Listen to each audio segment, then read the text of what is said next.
Can you just briefly describe what's on this screen? It's just an overall showing the area, and in the bottom portion of the screen, it shows where Lori Vallow and Alex Cox residents are with a dot, that red dot, in Rexburg, the city of Rexburg. And at the very top is the area that I'm going to be focused on, and that just shows where the Daybell property is in Fremont County. Okay. Agent, is there a pointer on the... Oh. Yes. So down here is where the Lori Vallow residence, the apartment, and Alex Cox apartment are. And then the Daybell property, where we executed the search warrant on June 9th and 10th of 2020 are. And in the morning of June 9th, we kind of stayed, the team kind of staged at a Salem church prior to the search warrant execution, while local law enforcement made safe the residents. And I think that's all I need to... north, if you'll notice, is towards the top of the screen, just with the compass there. That might help us. I'll point that out once we kind of zoom in to the property.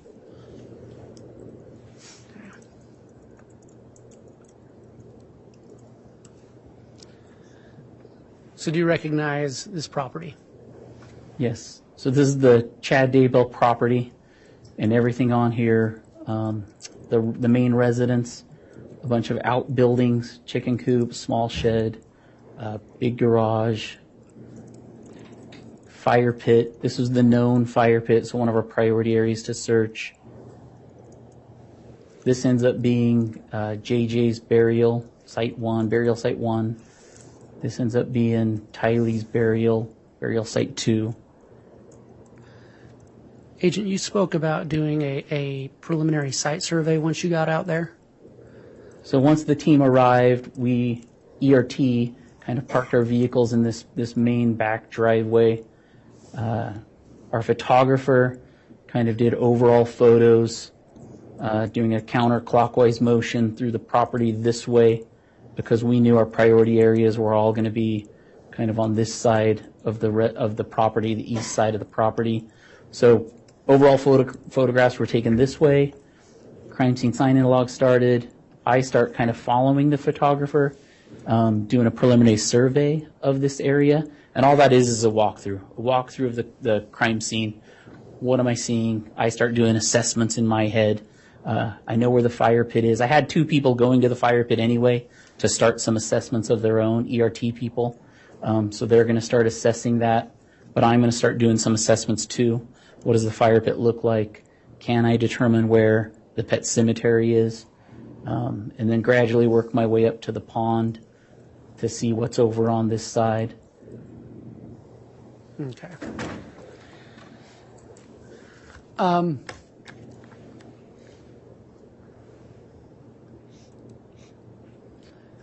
Were you part of a search of the house that day? Yes. Okay. What do you see here? This is one of the ERT photos that we took, and it's just showing an overall photo of the front door of the residence.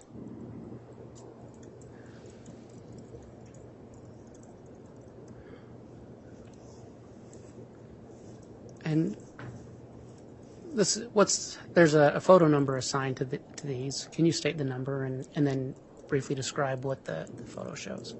So this is photo number 492. One thing to note, though, is sometimes these photo numbers don't match what the ERT team's photo numbers are. Okay. So I just want to make a little clarification. And then the photo, this is just showing a vantage point photo.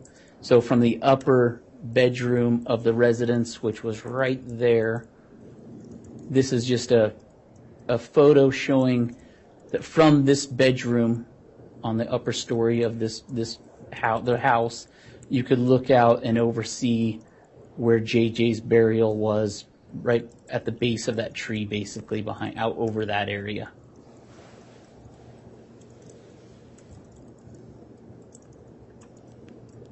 Can you describe what you saw in this photo? And this is from the same window, just a different view. This is facing east, just overlooking Tylee's burial is going to be just on the other side of this bigger garage or barn.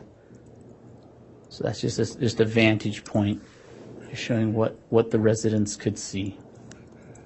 And this was from that same upper bedroom, correct? Same upper bedroom window right about there on the top. Okay. And where is this located? And now this is the kitchen window, and it's going to be somewhere in that vicinity. So it's just showing, just kind of from these windows along the east side of the residence, looking towards where eventually we'll show you some of the burial sites, but it's looking towards the burial sites, that east side of the property, just kind of what the residents would have had a view of. So this is more towards the fire pit and where Tylee's burial site will be. And that's the opening of that garage right there. You can see that garage right there. And we'll show you some photos of the garage. That'll be important in a little bit. Okay.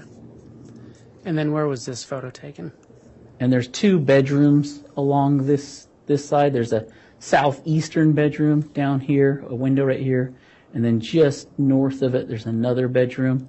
So this is from that bedroom, the second bedroom from the southeast corner. So it's just right about there, just showing the view that bedroom window would have of the property facing those burials.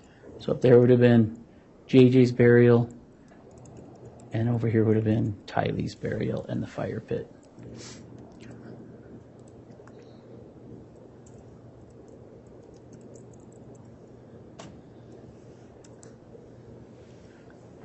Agent, we're gonna discuss the fire pit.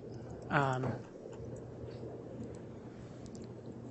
you describe what we're looking at in the photo that's been listed as 27? So this is just one of our entry photos or overall photos. So what's important about this is we haven't touched the area. So doing that quick assessment right as we came around the corner of the property, this right here is a little statue of a dog, and that allowed me to kind of make a quick assessment. Well, that's probably where a pet cemetery is. And then if you look at the ground, I like this photo because it obviously when you're there in person it looks a little better, but this one at least allows you to see kind of some disturbances in the ground, or the ground just looks a little different right here. So standing out there, I could see kind of what I thought in front of that statue. It looked like there could be a little burial. And then in this whole area, there just seemed like there could be some other depressions or disturbances in this ground right here. So pretty quickly, I just made a little square around this area and said, this is what we're going to call our initial pet cemetery area. And so fairly quickly, I was able to get a team to start processing this area for the pet cemetery. And then you can see in the background, we've got our fire pit ring over here, some debris, and then in a little bit, you'll see some fluorescent streamers that start to show up. And we can talk about that in another picture. But those will just be some grids that we start setting up. When you say grids, what do you mean by grids? So a lot of times when we do search, especially on a big property, there's not really any reference points out there. So we like to establish some kind of a grid system so that later, for when we go to court, where I'm trying to show a jury what we did on a property, we can kind of make it make sense to everybody. And if we find some evidence in that grid, we can kind of give you a little bit better detail as to, on this big property, right here's where we found it. And so hopefully we'll see if that makes sense in a minute. And so this picture just shows a little bit trying to make sense of. So our 2 people that went over to that fire pit to assess the fire pit, one of our concerns was this was June 9th of 2020, and our time of interest that these 2 kids went missing was like September of 2019. And we didn't know, is the fire pit today, did it look like that back in September of 2019? And so while they're assessing, they went over to that fire pit and started assessing. They started seeing ash on the ground outside the fire pit. So that's what they made their grid. They made the grid go extend beyond the actual fire pit ring. And that grid is basically going around the entire area where they saw like ash on the ground. So that's what made them determine how to build that grid system. And then while they were building that grid system, they noticed a little silver charm, and we'll talk about that in a minute. And Agent, what describe what you saw that day that's listed as photo 33. And so this is just a close-up photo of the fire pit ring as we saw it. So before we've touched it, this is what it looked like. Center block ring. These are just some branches that were in it, and we haven't done anything to it yet. And then in a minute I'll talk about kind of how we would process that. But that one's just to give you an idea of what it looked like when we first got there. And now we've started processing. That initial layer's gone. And how we want to process the fire pit is we just want to go layer by layer down. And this is going to take a sifting process.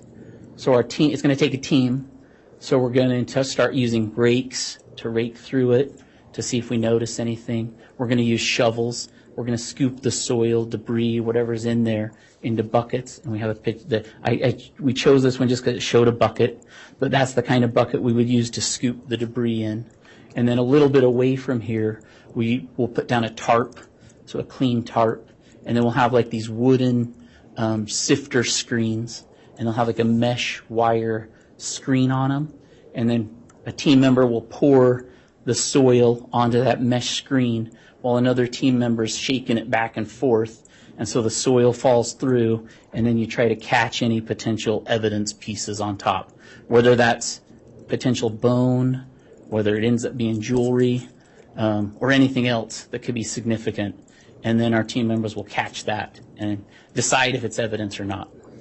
And to your knowledge, were any items collected for evidence from that fire pit on June 9th and 10th? Yes. So from the fire pit on this day, from all the grids, quadrants on this day, we collected suspected bone fragments. And I think we have a picture that will show you those quadrants in a second. So from all of them, we got suspected bone fragments.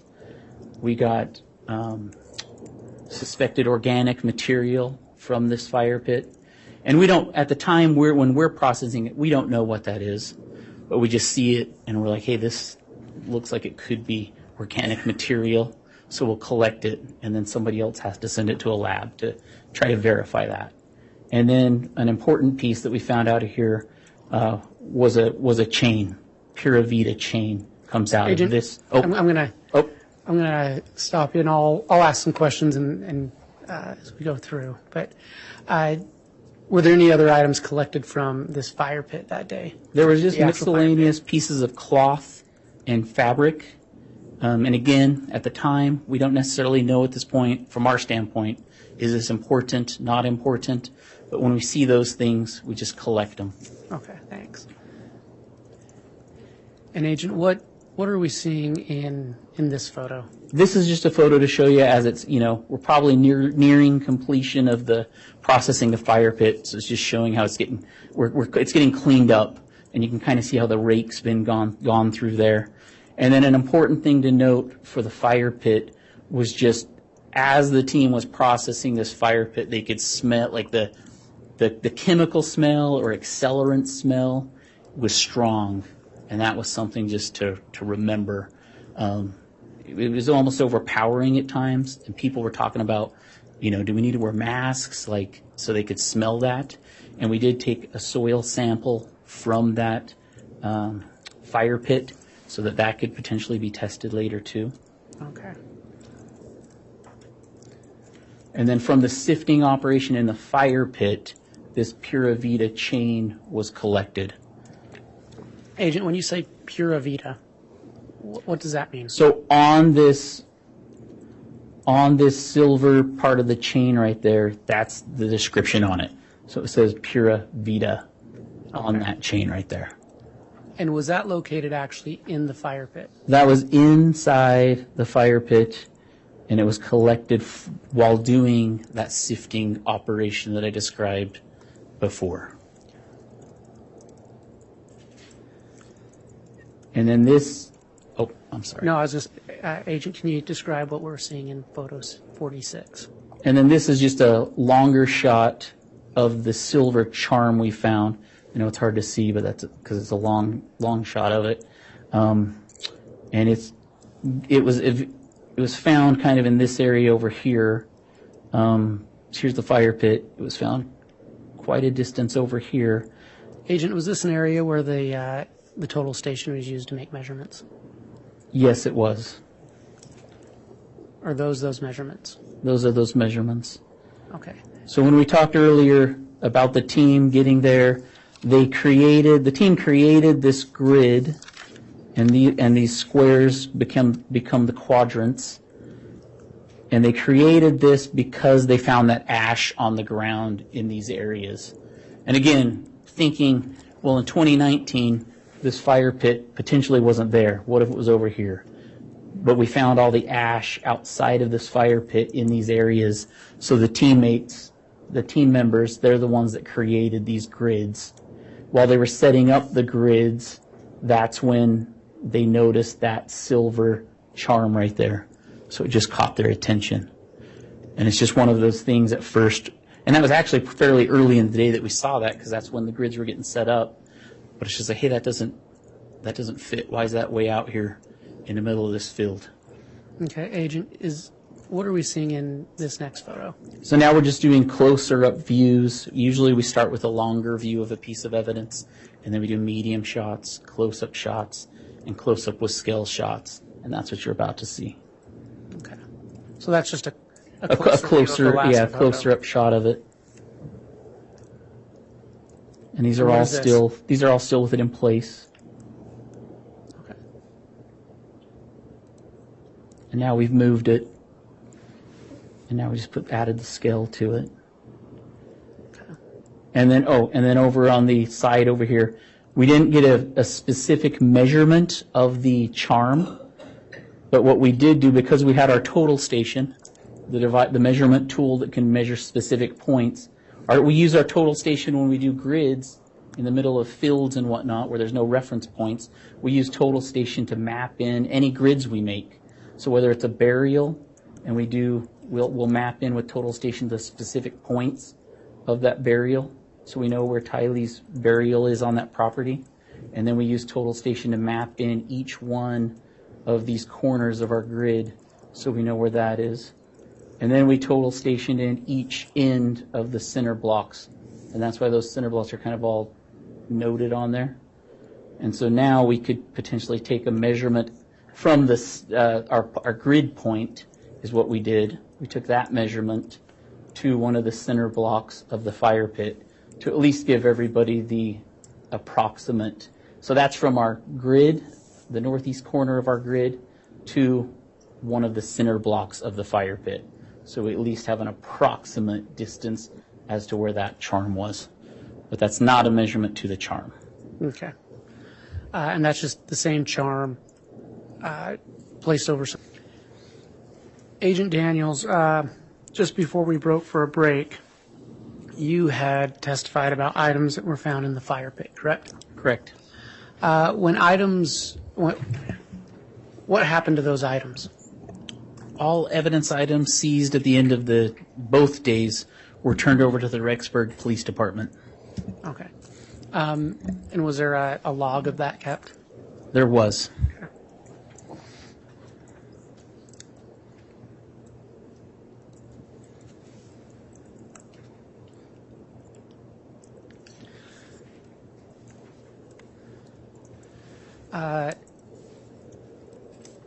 Agent, we're going to talk about the location where Tylee Ryan was found. Can you describe what you witnessed in relation to photo 218? So this photo here's showing, there's that dog statue that we saw earlier when the It was kind of an overall photo we saw earlier. And this one shows, this was kind of that initial area that I called the pet cemetery. And now the tractor, the backhoe, has already excavated that initial area in front of the dog statue. And there were 2 animal remains that were found, a dog that was right in front of the statue, and then a cat remains were found approximately somewhere over here. No other human remains were found in this initial area. And at this point, the backhoe it would extend that arm out, and then it would kind of pull back that arm towards the tractor.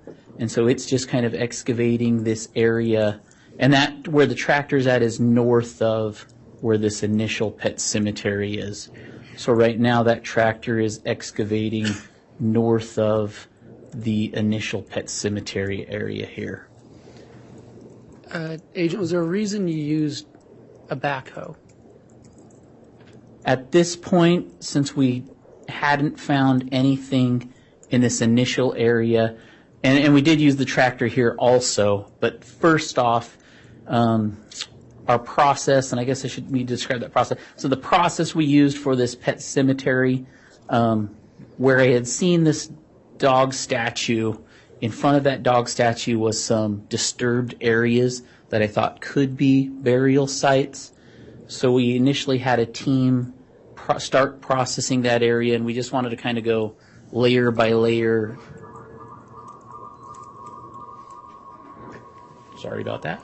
It's all right. We'll get that fixed.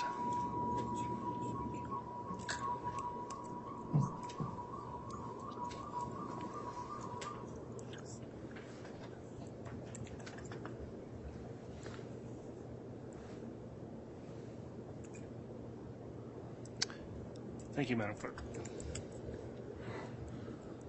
All right. I had asked you why you're using a backhoe, if you want to continue answering that. So initially, to process this area, we started with hand tools. And we started by processing where we thought that pet cemetery area was with hand tools, and we kind of wanted to go layer by layer down. And we found the animal remains by using hand tools. And then once we didn't find any human remains, we started using the backhoe just to save time and try to see if there was something there. And once we excavated deeper in that initial area, we just had to start expanding to try to clear more ground. And that was essentially why we started using the backhoe, just to cover more area. Okay. And tell us what you observed in the photo that's been designated 222. And so as that tractor was excavating to the north of that initial pet cemetery area, this is one of the first bone pieces that became excavated. And it's kind of a vertebrae piece. And at this time is when we stopped using the backhoe. We couldn't tell at this time if this was human remains. But at this time, besides the bone being found, I could smell an odor that I could associate with human remains decomposing. And so between this bone being found, and there was a second bone that was found also, and that odor that I can associate with human decomposition, the decision was made not to use the tractor anymore. And in this new area where these bones were found, that's what we started excavating, which is hand tools. And Detective, you talk about this smell. You've been involved in previous searches for human beings, correct? Who are deceased? Correct. And is there a specific smell to you of a decomposing body? Yes. Okay.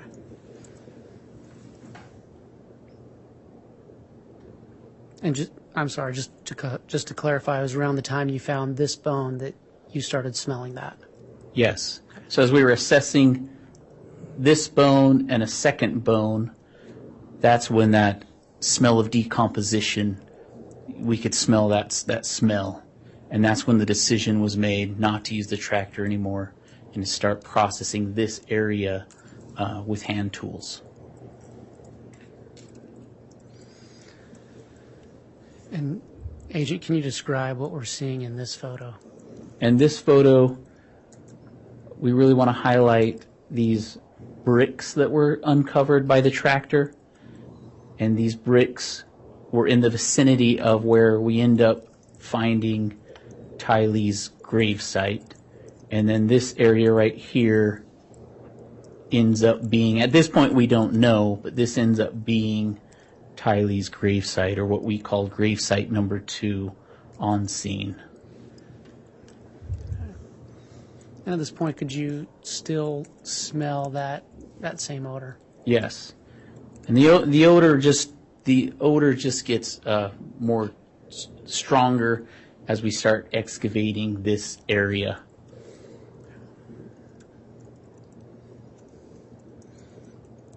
And can you describe what we're seeing in this photo? This, I think my laser pointer's given out on me.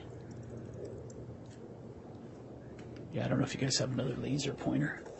Killed it. Unless I've done something to it. Now it's working. Oh. I'll keep going with this one until you get down. This right here is another bone. And then this area just shows the area where we eventually determine is Tylee's burial site.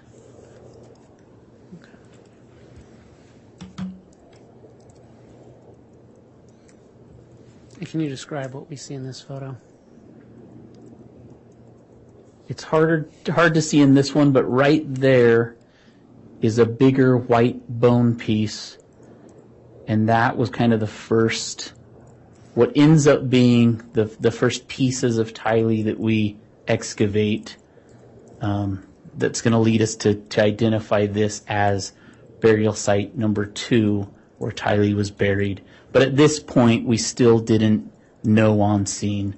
But that bigger bone was a stronger indication that we're in the right spot.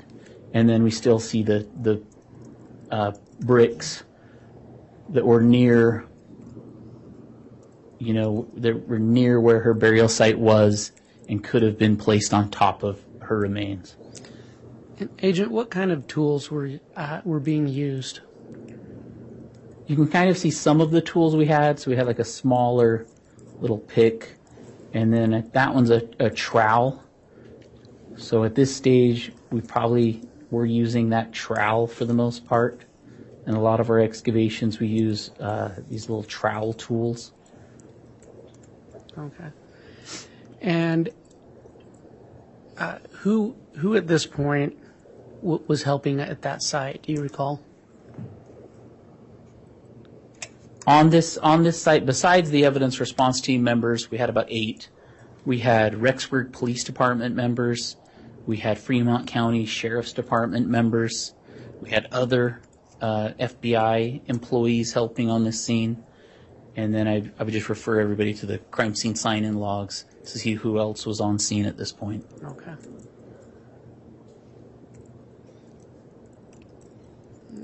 And what are we seeing in photo 255? So now we've excavated further. Here's that bigger white bone that was in that last photo. And now we've excavated a little, we're attempting to excavate this human remains. And at this point, we still didn't have a determination that this was human remains. So we didn't know if this was animal or human. We're just trying to excavate it, get it out of the ground, and see if we had we had an anthropologist on scene, and we were going to try to get her to determine if this was human or not. Okay. And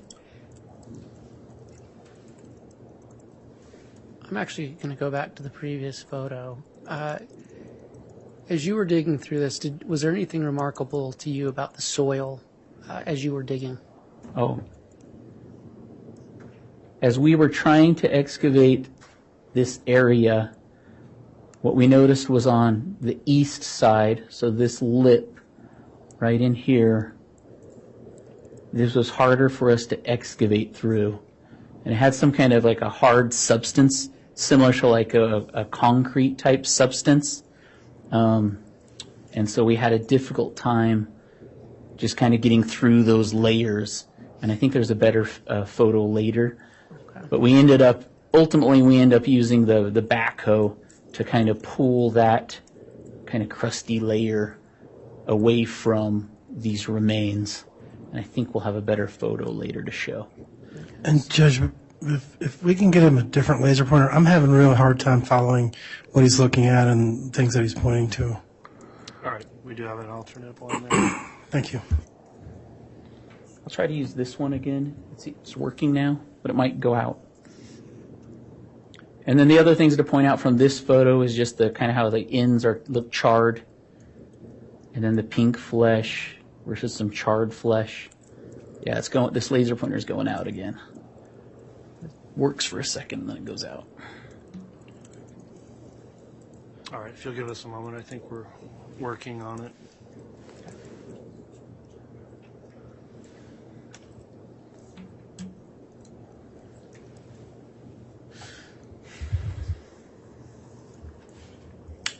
Okay, there's a new one being delivered. It may take a few minutes. Maybe you can direct some additional questioning that doesn't require him to point for the moment, Mr. Wood. Okay.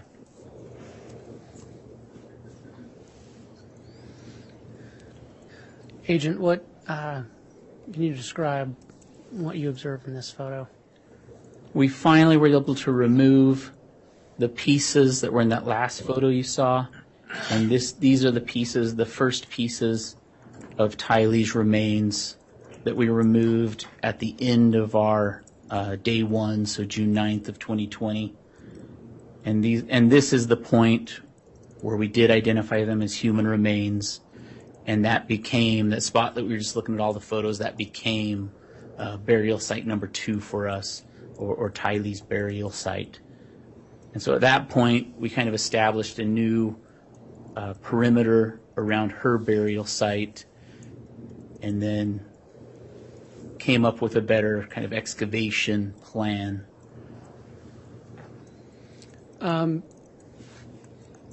We can see it's on a blue tarp. Was that separated from the burial? Yeah, so we just had a tarp, next to where the remains were excavated, put the pieces, nearby, and then you can kind of see some of the charring on the remains, some of the pink flesh that's still there. Okay.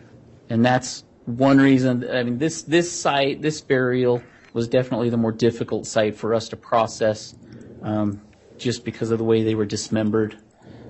We had a difficult time just trying to establish what are we looking at, how was this burial done. So this site definitely gave everybody that was trying to excavate it, made it harder for us. It made it complex. Okay. Is this A moment. I think the bailiff's got a new laser pointer here. Oh, thank you so much. Thank you for the help. Okay. Let's try. and in this photo is? Can you describe what you observed there? And this is just a closer up view of all of the initial pieces that were identified as Tylee. And you can see the bigger bones that were sticking out of the ground.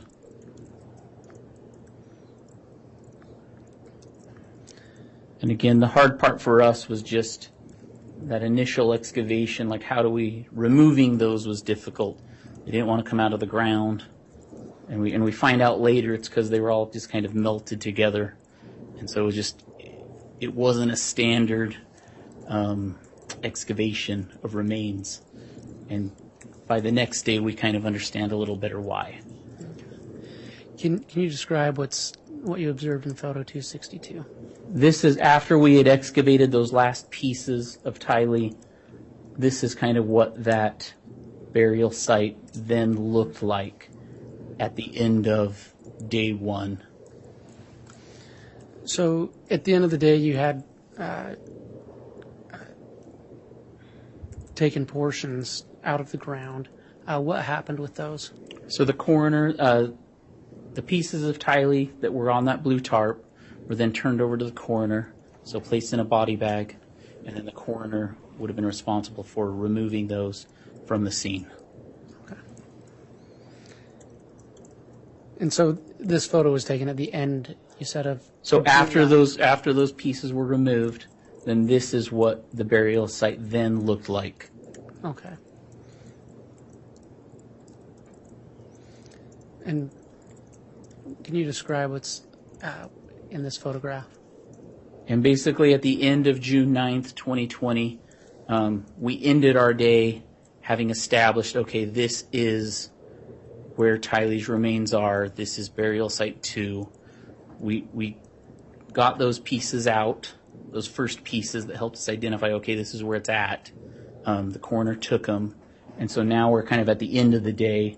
Before we kind of continue excavating that burial now that we know, okay, that's what this is just where we left off for the day. So we're basically just secured everything for burial site 2 where Tylee was buried, and we secured it all for that day.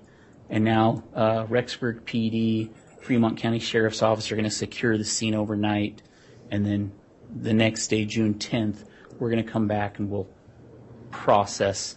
One of the things we'll do is come back and prioritize processing, excavating all those remains that are still left in that burial. And approximately what time did you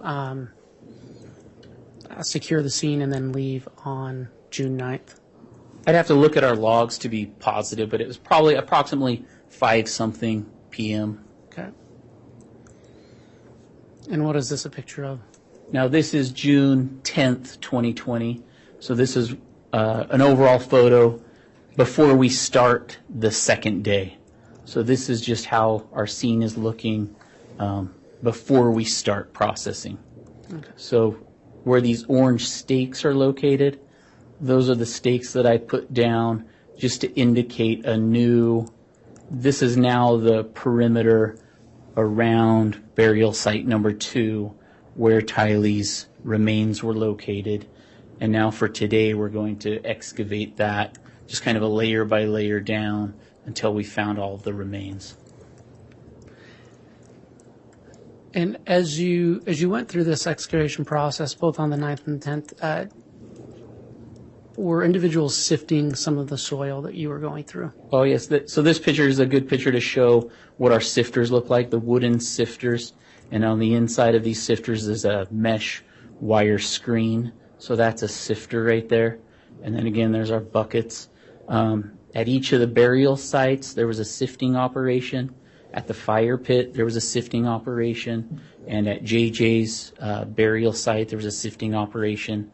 Again, just looking for evidence, pieces of human remains, just to make sure we've collected everything. And can you describe what we see in this photo? So now we've uncovered the burial site, and again, you can see the orange stakes kind of represent the perimeter of the new burial site number 2, where Tylee's remains were located. And now today we're just going to do kind of a layered approach, excavate down, take overall photos of each of these layers, stop and take the Faro scans so that we can kind of see what that's going to look like, the different measurements get the depths of where we're at. If we see something significant, then we'll stop and take photos and scans. So only really if we see something significant, and the team leaders, someone like myself, can decide if we need to stop and take photos and scans. And this one was a difficult one, and we'll probably see why in some other photos, because it just wasn't, I hate to say normal, but it just wasn't like a normal burial. Can you describe what we were observing in photo 368? So this is a good photo that shows kind of our difficulty we had excavating. So on this side here, you can see how we were able to kind of excavate deeper. And so this side's kind of deep. And then this side up here, we were hardly able to excavate and go deep up here. And that's because this lip right here, and you can kind of see the texture to it, that's the side that had what I'm describing as kind of that concrete type material. So I can't say for sure if somebody was trying to cover this area, the burial, with some kind of concrete substance, but it was real close to where this burial is, right? Okay. We ended up taking samples of that substance. So we took a sample of that. And then on the, obviously, what stands out is at the bottom of this, and this, it ends up being, we couldn't figure this out, like as we're hitting this top portion here, we could tell it was kind of a organic material. But again, to your eye, as you're hitting this, you're like, what is this? This doesn't seem human. But what it ends up being is that is kind of the melted flesh of a human. But it took us a while to understand that or realize that. But this ends up being just a mass of a human, dismembered, melted mass. And then finally, when you get to the bottom here, you kind of start understanding, oh, there's a melted green 5-gallon bucket. There's the skull finally down at the bottom. And those are really kind of, in my mind, what stood out finally, like, oh, wow, like that is a human. So this was kind of it took a while, even for investigators, it took a while for us to wrap our head around what happened here, what is this? Can you describe what we see in this photograph? And so with that lip that was over here that was hard to break through or excavate, we ended up getting the tractor and kind of pulling back that lip of that crusty, hard material. And then we were finally able to kind of get in there and get deeper down. So we finally excavated around, and we ended up like kind of pedestaling out these human remains. So it ends up being this, you can now see this pedestaled out human remains. And this is what ultimately we want to do. We want to be able to show you guys this. We want to be able to show everybody this is how these remains were buried, just to hopefully show the story of what happened here. Oh, sorry. Oh, you're fine. Oh, okay. And what do we see in this photograph? And now we're just looking, now that we've got it kind of pedestaled, we've gone deeper on all sides of this, the human remains. I mean, this is what we were seeing. And you can still kind of see a skull at the bottom here, and then this melted plastic bucket here.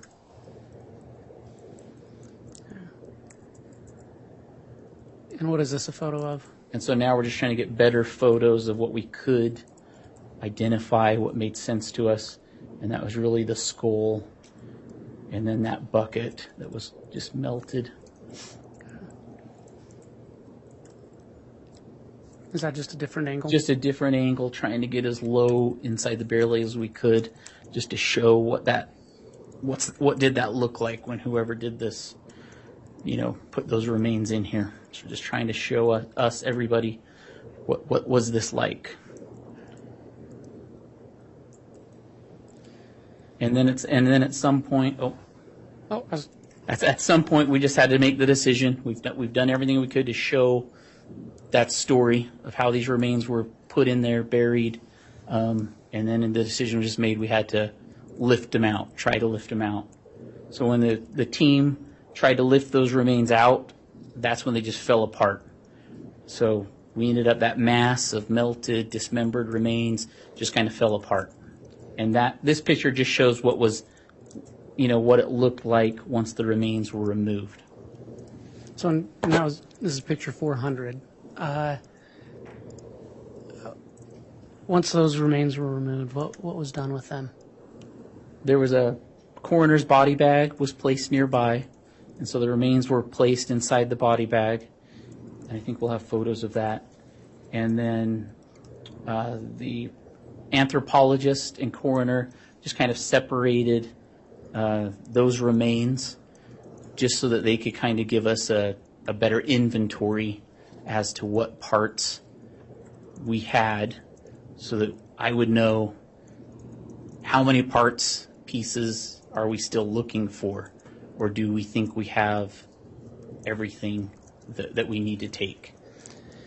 Agent, I should have asked this earlier, but on June 10th, the second day of the search, do you recall approximately what time you began working on this site again? It would have just been the early morning. It probably would have been 7-something a.m. Okay. And on my logs, it would say the exact time. Okay. And do you recall approximately what time that mass of remains was removed? I don't remember the exact time, and I probably noted it on my logs that I keep, and I probably noted when the coroner took the remains on my logs, but I'd have to review those. Okay.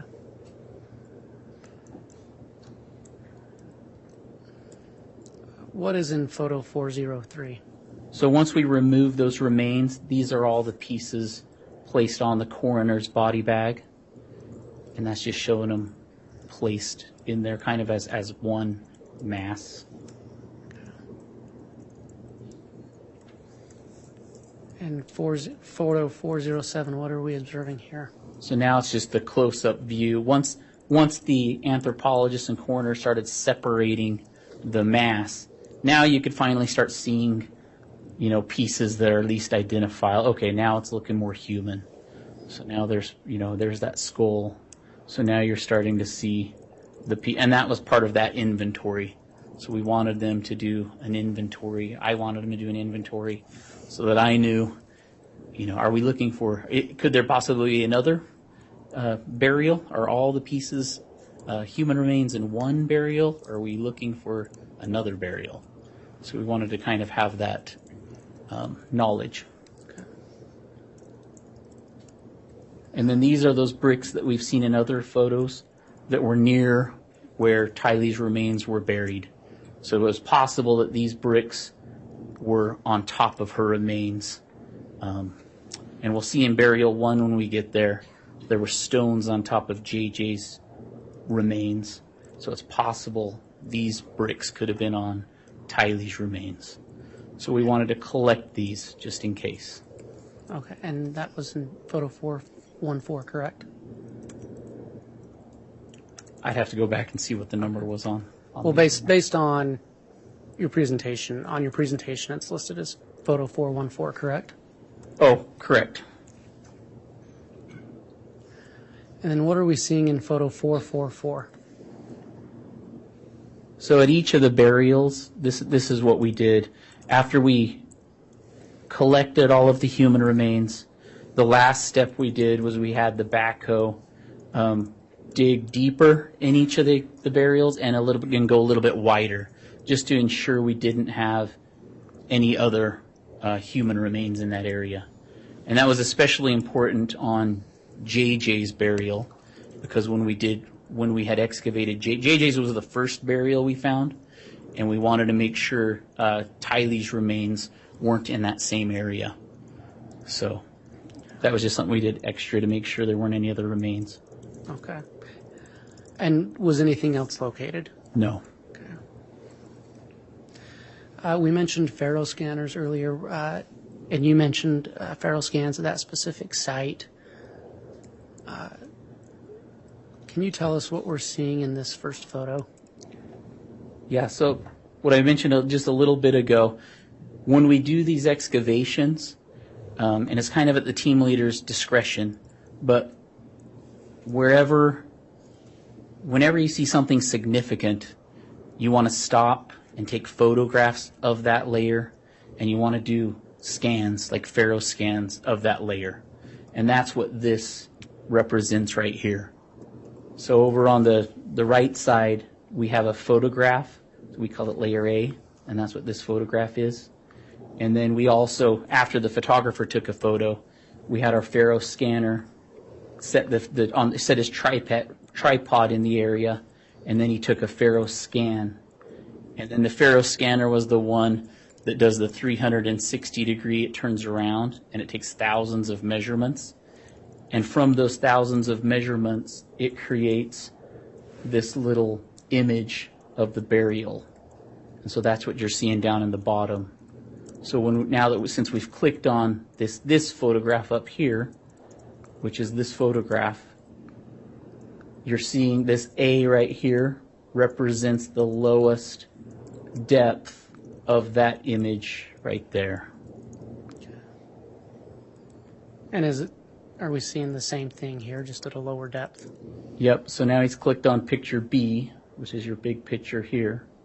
And then now you're just seeing where the lowest depth of this picture is represented in the graph down here.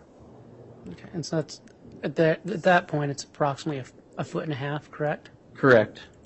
And we didn't give any precise measurements. We just left it as 1 foot, 2 foot, 3 foot, and you just get an idea as to where that is. Okay. Layer C, approximately how deep was that? So layer C is right there close to 2 feet deep. Okay, and then layer D? Just under the 2 foot mark. Okay, and then finally layer E, once it's removed. How deep was that? Yep, again, just under the 2 feet mark. Okay.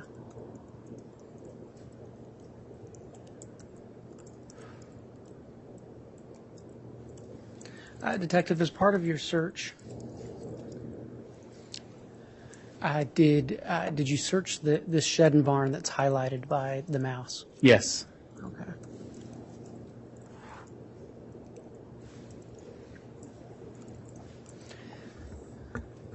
Can you describe what we're seeing in photograph 79? This is the garage door opening or shed barn opening, and it's located right here on this side. So if you're walking from the residence over here, this is the first entryway you could go into to get into this area. Okay. And so here's the entryway. And as you walked in, what did you see? So one of the things, knowing that we're dealing with a burial, 2 burials, one of the things we're interested in is any tools. So if I was burying somebody, what tools would I need to do this? Or in the case of Tylee, if I burned Tylee, if I dismembered Tylee, what would I need to do that? So as I'm doing a survey of this garage, those are the tools that I'm looking for. So one of the things as we walked into this garage, from that open garage you saw in the first photo, there's a bunch of tools up against the wall right here.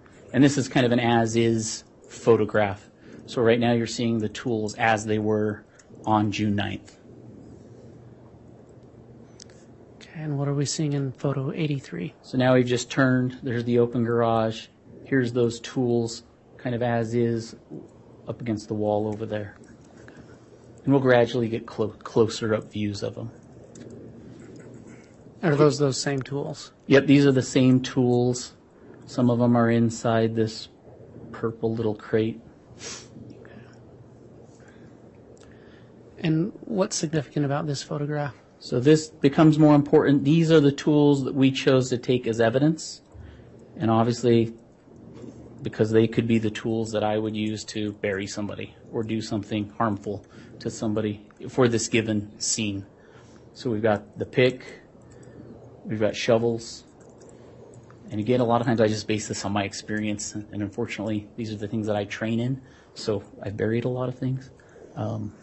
But these tools in particular, you can see maybe they were used in a fire. A lot of them are dirty, so those are clues. And you stated you collected those as evidence? Yeah, these ones right here were collected as evidence, so that's why that photo is important. And what was done with those after you collected them as evidence? We seized those. I seized those at the end of the day, and then I would have handed those to, released those to the Rexburg Police Department. Okay. And this is just a close-up picture of the pickaxe. And this was one of the items you seized? Correct. And then you can see just some of the why we might have collected it, because it's showing some of the stuff, material that could be on the pickaxe. And what was in photo 239? These are 2 of the shovels that were seized. They were part of that group of tools in that last couple photos back. And again, this is just a closer up showing some of the how dirty they were, and potentially, could be ash, could be other things on the shovels. So potential reasons to collect them. And these were also collected as evidence and turned over to Rexburg? Correct. Or I should say the Rexburg police. Correct. Excuse me. Now, when you walked into that garage from the picture that showed the open garage, Your Honor, I'm going to object. There's no question here. I'll ask a question. What did you observe in photo 451? so these are items that we collected as evidence from the garage. Okay. And again, did you turn those over to the Rexburg police? Yes, at the end of the day, I would have seized these, and then we turned them over to the Rexburg Police Department. And these tools are the ones that, as you walked into the garage and you make a left, these are the tools that were in that area. Okay. And what is photo 237 of? This is just an overall photo of some of the tools in this west side of the garage right here. So not all of these tools were collected as evidence, but we just took an overall photo of some of the tools in the west side of that garage. Okay. And what did you observe in photo 437? These were just a group of tools, so an overall photo of tools that were in the southeast corner of the garage behind a door right in that area. Okay. And did you seize those? Not all of these were seized. Okay. Some of them were, and we'll see a photo of the ones that were seized. Okay. Can you describe photo 438? These were the items that were seized.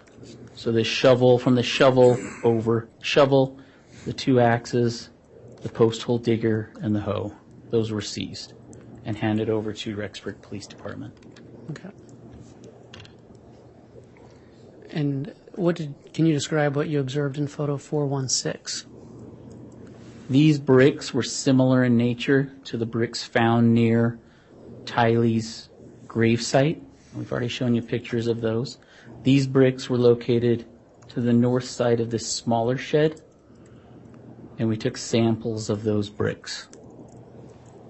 And those would have been handed over to the Rexburg Police Department. All right.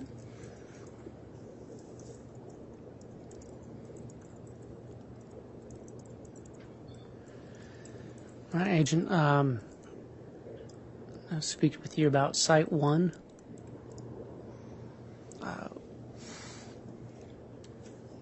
Can you tell us what we're looking at in photo 146?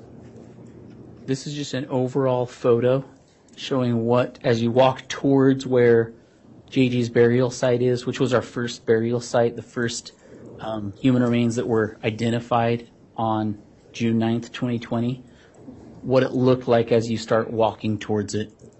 And it's in the northeast, it's right about here, the northeast corner of this pond. Okay. And what did you observe in photo 149? And 149, we're getting closer now. And so basically, it's easier to see when you're there, but it's taller vegetation, taller grasses, vegetation around the burial. And then right here in the center, there's like a shorter vegetation on top of a raised berm. So as you're walking out there looking for a hidden grave, like that's what you're looking for. And that was there was a berm observable to you.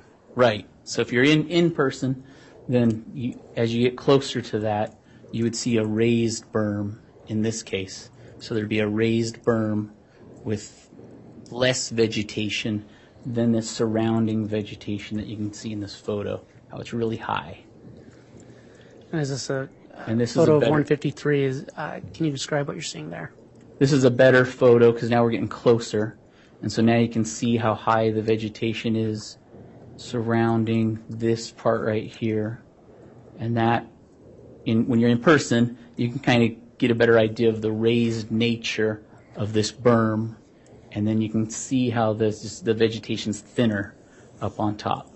And so being there, it just stands out to you like this is an odd an odd location, an odd thing. In photo 156, what is that a photo of? It's the same, what ends up being a burial.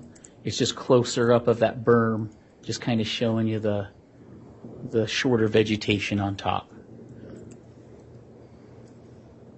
In photo 157, what can you describe what you observed there? This is just an overall photo. It's kind of on the opposite side of the pond, and our burial site was right over there somewhere. Oh, you're good.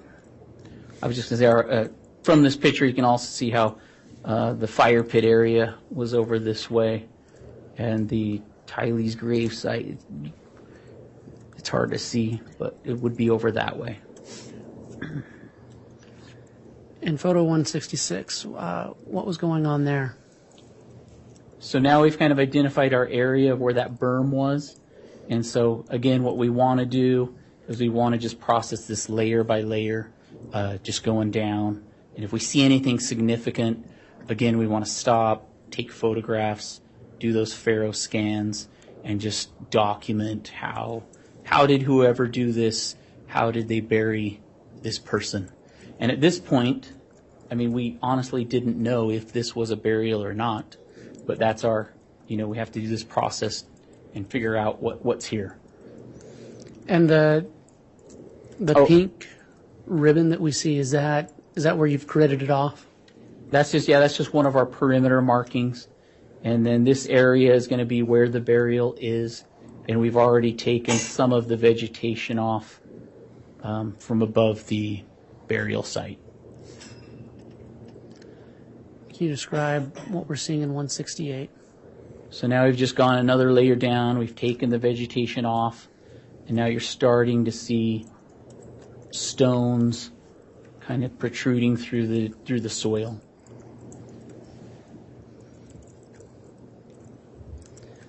Can you describe what we're seeing in photo 173? So now this starts to get really interesting because now we've got these stones, cement blocks that are just really precisely placed in this part of the yard. And you're starting to see cut roots, especially the bigger ones. But you're starting to see cut roots, and then these stones just precisely placed. And then this ends up being planks, and we'll get to that.